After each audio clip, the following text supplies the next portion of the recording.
دیکھتا ہوں، کئی باپ کو میں دیکھتا ہوں، مجھے بھی رونا آتا ہے.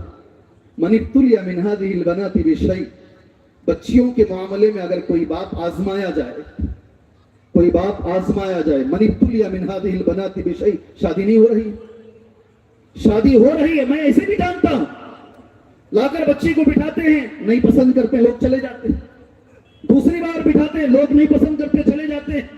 10 مرتبہ ایک ایک بچی کو بٹھا کے اٹھایا جاتا ہے.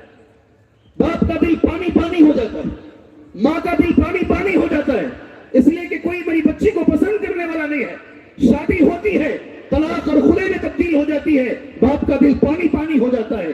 جو بچیوں کے مسئلے میں جو باپ آزمایا جائے، میرے نبی کا جملہ سن، من ابتلی من هذه البنات بشيء فاحسن الیہن، مگر وہ کبھی بھی ان بچیوں کو بوجھ نہیں سمجھتا، کبھی بوجھ نہیں سمجھتا، ہمیشہ ان کے ساتھ حسن سلوک کرتا ہے. کن لہ سترا من النار، کتنا بڑا مقام ہے اس باپ کے لیے. وہ بچیاں جہنم کی آگ اور باپ کے بیچ میں پردہ بن جائیں گی قیامت کے اس. اللہ ہماری بچیوں کو ایسا بنائے. ایک طرف زمانے جاہلیت میں کیا تھا اور دوسری طرف اسلام نے آ کر کیا مقام دیا ہے، میں نے ذرا چھوٹی چھوٹی سی جھلک میں نے آپ بھائیوں کے سامنے رکھی ہے. میرے